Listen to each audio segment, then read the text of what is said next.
Good afternoon, everyone. It is Monday and it is just afternoon, so that means it's time for our Monday market update. I'm Jennifer Tim. I am the owner of the Welcome Home Global Group, and I am a real estate planner, and we are passionate about helping you grow, protect, and transfer generational wealth through real estate across the globe.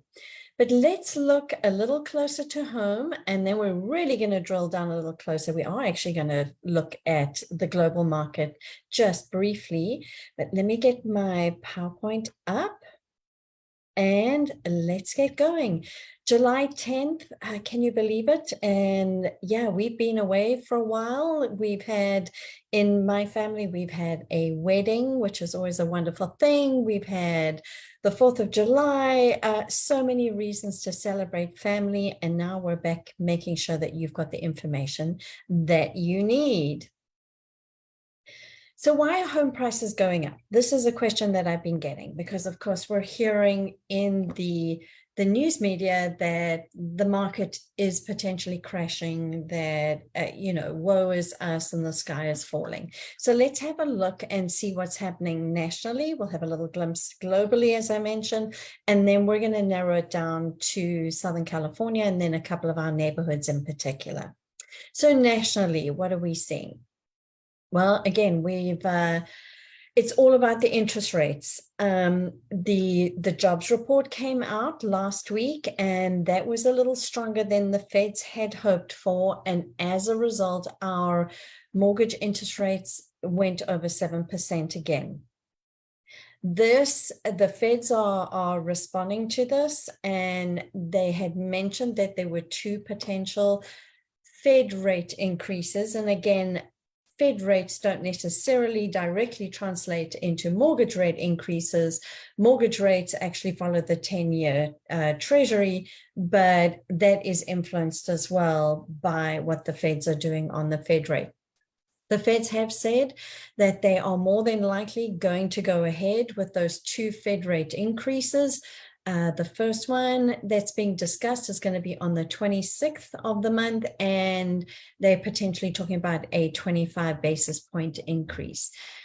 We're going to have to see how that truly translates into our mortgage rates. And obviously the mortgage rates, it's all about that buyer demand. So let's have a look at that. So yeah, having a look at our mortgage rates and where we are. So current as of last week, and again, the number, it really depends on the snapshot that was taken. So this is from Mortgage News Daily. Their July 6th number was 7.08%, a year ago 5.5%, and we have seen a higher than the 7.08. We actually saw 7.37 in October last year when the Feds first started the rate increases. Recent lows, we did go down to the 5.99, and as soon as we saw that the mortgage applications went up. We saw more homes going into escrow because it's affordability. We had more buyers who were able to enter the market. So the highest interest rates are definitely messing with our real estate market, but not to the point that the Feds thought that it was going to do. We'll talk about that in a little more detail, especially when we come to Southern California, where our prices are a lot higher than the national median prices. So looking at this one, we have seen that there's a 14% year-over-year decrease in the number of properties that are going into escrow, and that's a direct result of mortgage rates and a lack of inventory. And that is so important to keep re-emphasizing. Yes, the mortgage rates have reduced our buyer pool because of affordability. But on top of that, and the overriding reason why our market has stabilized but cannot grow is because we have a lack of inventory. Since 2014, we've seen declining inventory every single year. And it's now at the point where it's kind of crazy. It honestly is. And we'll look specifically and show you how many properties are missing in our local market. Market summary. So here, this gives you an indication. This is a national number again. New listings year to date down 21%. And you can see how this is just consistently staying there. If we have a look at the active listings, it does look like we have more listings that have come onto the market. We do have some in some market areas for sure. Some of the markets have slowed down, as you can see by this time on market, but this is a national snapshot. This is definitely not our Southern California market. We'll look more specifically at that. So going back to this inventory, 2 lowest inventories in 7 years. So this is the line where we are right now. And you can see compared to 2019, where we were, at that 1 million homes on the market, we're now so unbelievably low. And yeah, it's only the second time that we've been this low. That is the overriding factor, which is directing where and what is happening in our real estate market at the moment. And that's evidence. If you have driven around over the weekends, a couple of years ago, there would be 10, 15 open house signs directing you every which way to all those potential homes that were waiting for you to snap up. Now, over the weekend, I think I saw three open house signs. And I did not have an open house. We actually did a garage sale on Saturday, had great conversations with people about the real estate market, who, of course, a big question is always, are you selling your home? And is that why you're doing a garage sale? No, we're not selling our home. And that is the sentiment of many sellers at the moment. And we talked about this before, because many sellers have that low, historically low interest rate that we refinanced into during COVID.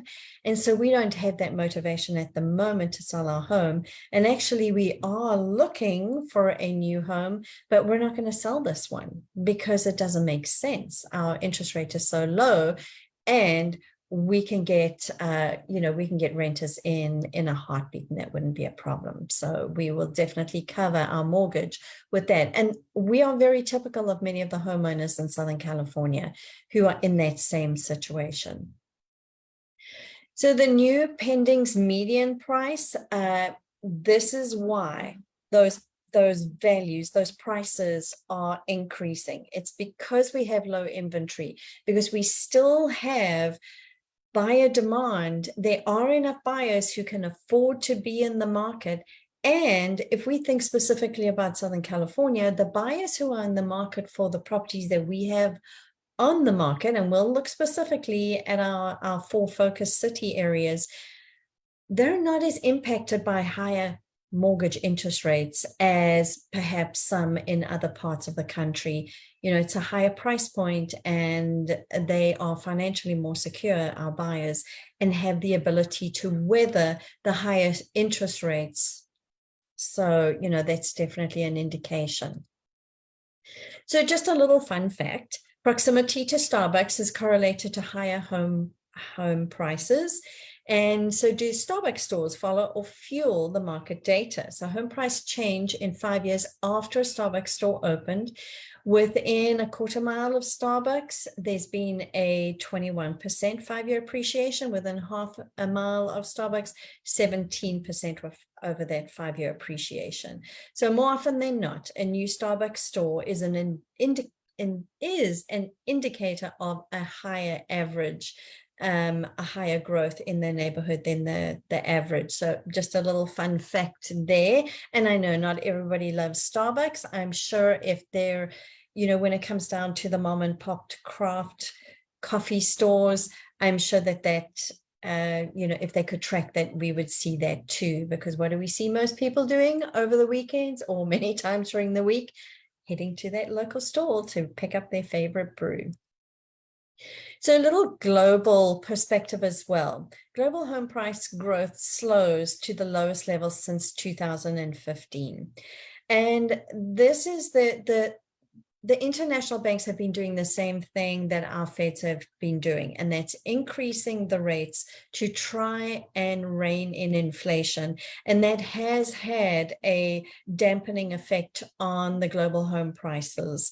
Obviously, some countries more than others. This is a great article to read. If anybody wants the link, let me know. You can kind of do a Google search just on that heading and you should be able to find it. And that came out July 7th. So it's very topical. They have a great chart in there. It was really too big and detailed. That lists multiple countries across the globe and shows you what those values are right now and who's seeing appreciation and who's seeing depreciation in those prices. Another thing to look at, and this is really important as it relates to buyers. So this is a report. Well, there's a couple of reports that have come out, and we'll look at one right after this. So what we are seeing is that rents are starting to decline. What we did see during COVID, there was massive demand for rentals, and those rents just kept going up and up. Anecdotally, I can tell you that in our area, our landlords, the landlords that we have represented, even though they've had a lot of interest, the tenants are not necessarily willing to do the multiple offer craziness that we saw even 6 months ago when it comes to rental units. If they feel that it's too high, they're just going to stick where they are and they're not going to move up. There's also a lot of uncertainty in the economy, just generally still, again, Fed's talking about increasing rates, and people are just kind of hunkering down where they are.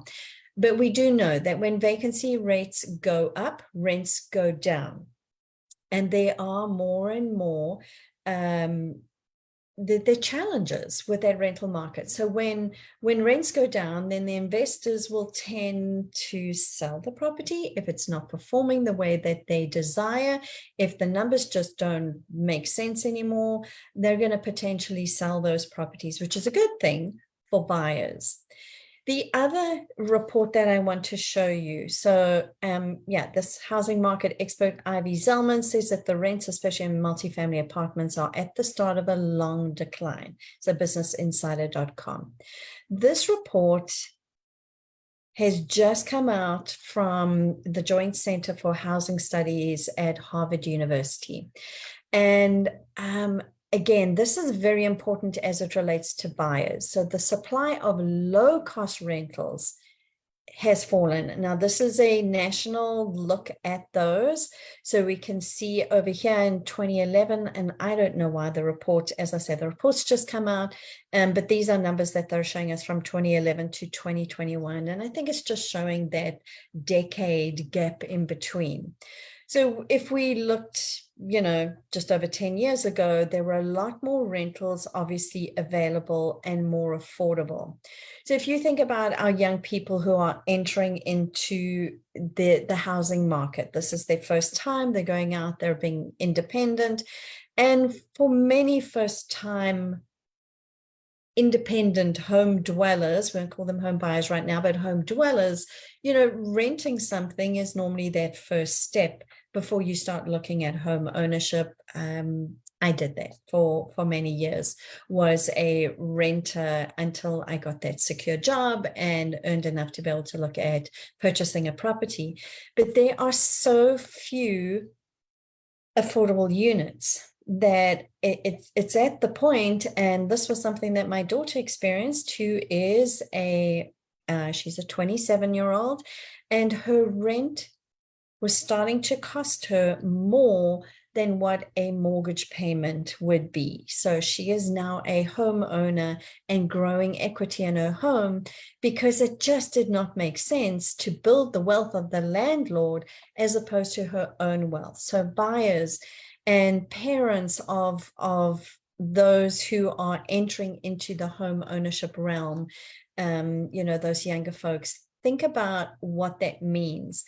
Do you want those young people in your world to keep growing the wealth of a landlord, or do you want to help them and find ways of supporting them to grow wealth for themselves through real estate ownership? Just for interest's sake, I focused in on the California numbers. Now, of course, we know if you are a renter in California or you are entering the rental market in California, you will know that the availability of low-cost rental options, it's crazy. We just don't have enough rental properties available to meet the demand that's there. So yeah, and renting, you basically, unfortunately, many of our landlords, they really do expect their renters to have a massive cash reserve sitting there, more so even I think sometimes than what a lender would require. That has been my experience with some of the landlords when I have represented tenants and we've been trying to get them in. It's kind of crazy in some respects, but landlords have been able to pick and choose, and just because of the lack of inventory, even on the rental side, it has been a challenge. But for our younger folks, or for those who are considering going into the rental market, it is so worth your while to sit down with a real estate planner like myself and partner with a great mortgage lender. Figure out where you are positioned and see whether now is a great time to get into home ownership rather than building the equity for somebody who, the landlord. It just totally doesn't make sense. So we'll keep talking about this subject because it really is so important. I have a son and his new wife. They are positioning themselves right now to do exactly this, to buy that first property, to get themselves on that wealth building journey rather than continuing to build the wealth of their landlord. It's made sense. They've just recently got married. They're positioning themselves and so excited that they're embarking on this journey. And my son can then join his sister on this wealth building journey. So what is happening in Southern California? Always like to start out with those interest rates. So remember what I said, those FHA rates, those Fed rates are sitting over 7%. Again, it is absolutely essential that you don't just take those numbers and think that that's what's going to apply to you. Many of our mortgage lenders have packages, they have programs that can help you, and they have the ability to offer you a lower rate. So although we're not in those fives that we wish we were in at this point in time, the economists are saying, it's coming. Nobody has a crystal ball and can say exactly when. But at the same time, know that those home prices keep going up. So it's a trade-off. It's definitely affordability and what you can manage. But this is from Wells Fargo. You can see that they have some options that are below 7%. United American, exactly the same. They're also below the 7%. And this is Movement Mortgage. They do have some products that are over 7 and some that are under. It is really, really important to understand that you need to sit down with somebody.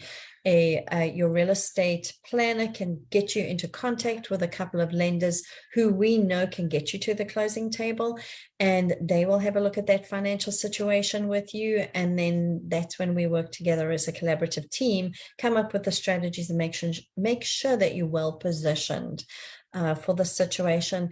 And that applies for our sellers as well out there, because sellers, I know for many of you, just like in our own family, we're not considering selling our current home because it doesn't make sense because of our interest rate.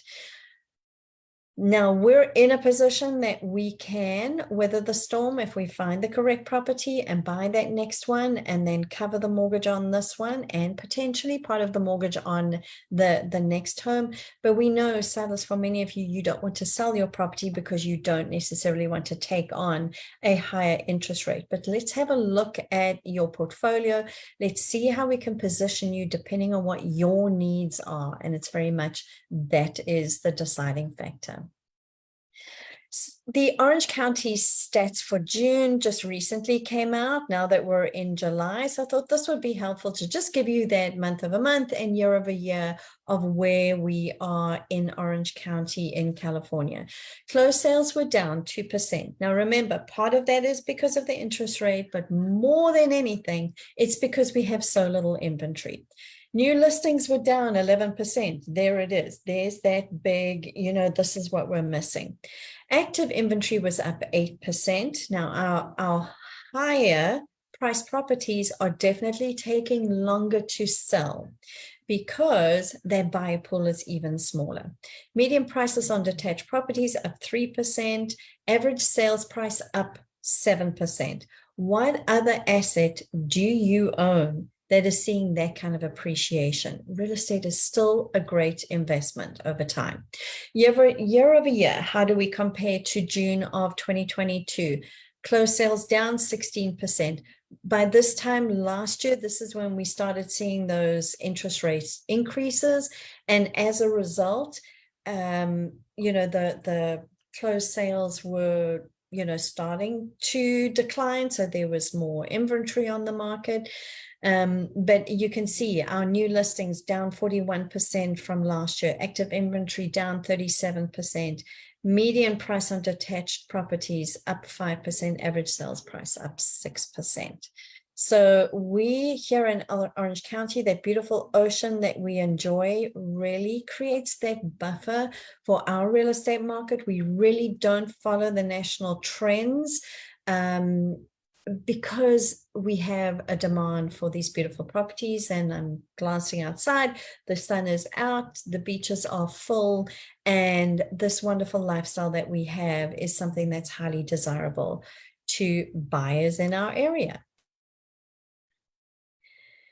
Bottom line, what is driving everything? As I mentioned, it's that housing shortage. And this kind of gives you an idea. This is a graph from Stephen Thomas that he shared with us before. He's a local economist.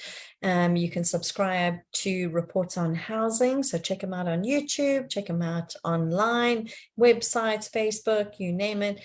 But you can see that in Orange County, we are super low. We're missing 37% just to get us back. So that's 37% inventory just to get us back to where that median level was. So we are critically short of properties for sale.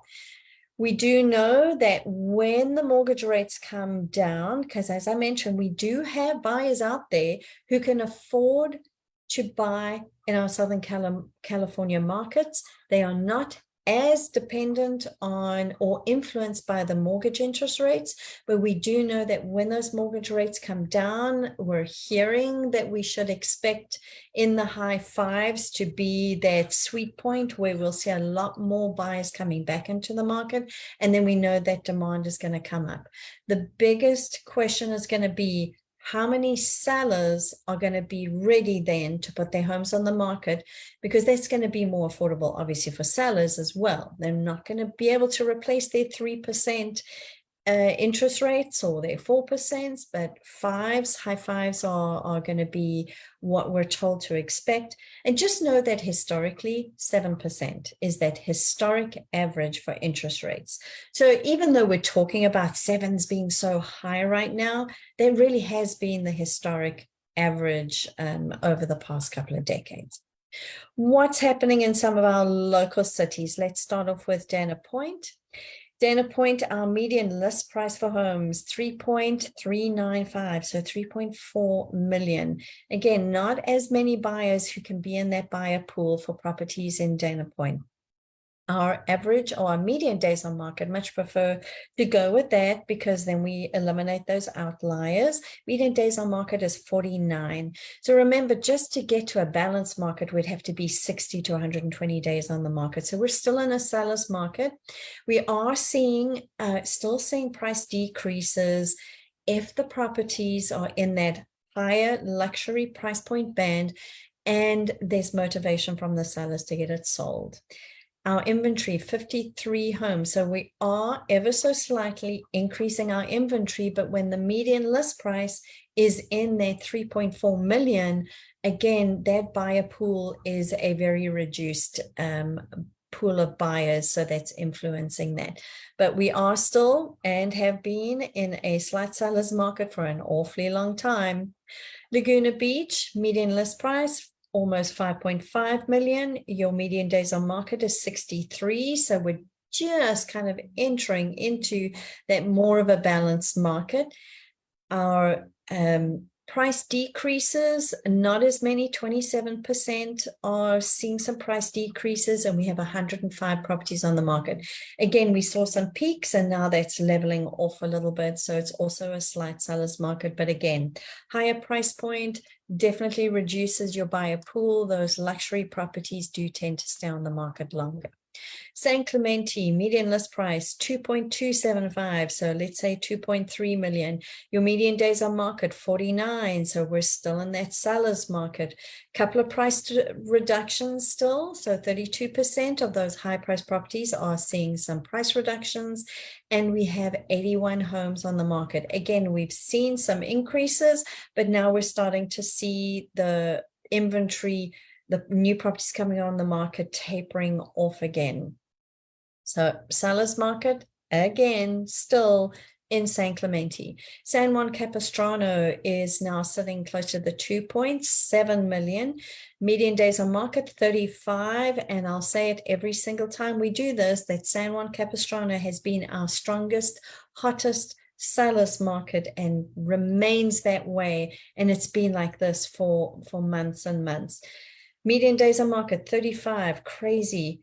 Couple of price reductions still, so we're still seeing on those higher price properties. 37 homes on the market in the entire San Juan area.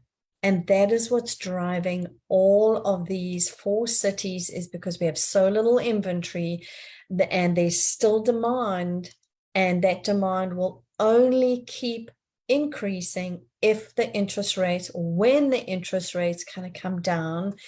And so that's why the home prices are going up, because buyer demand, it is all about supply and demand. It's economics 101. When we have more homes on the market and the demand is still strong, then yeah, we'll see those prices coming down. We're just not seeing that. Our demand is higher than the supply, and that is why our home prices are going up. So this is a quote from Lawrence Yun. He is National Association of Realtors chief economist. Despite sluggish pending contract signings, the housing market is resilient, with approximately 3 offers for each listing. And this is obviously a national perspective. The lack of housing inventory continues to prevent housing demand from being fully realized. Renters are staying in place.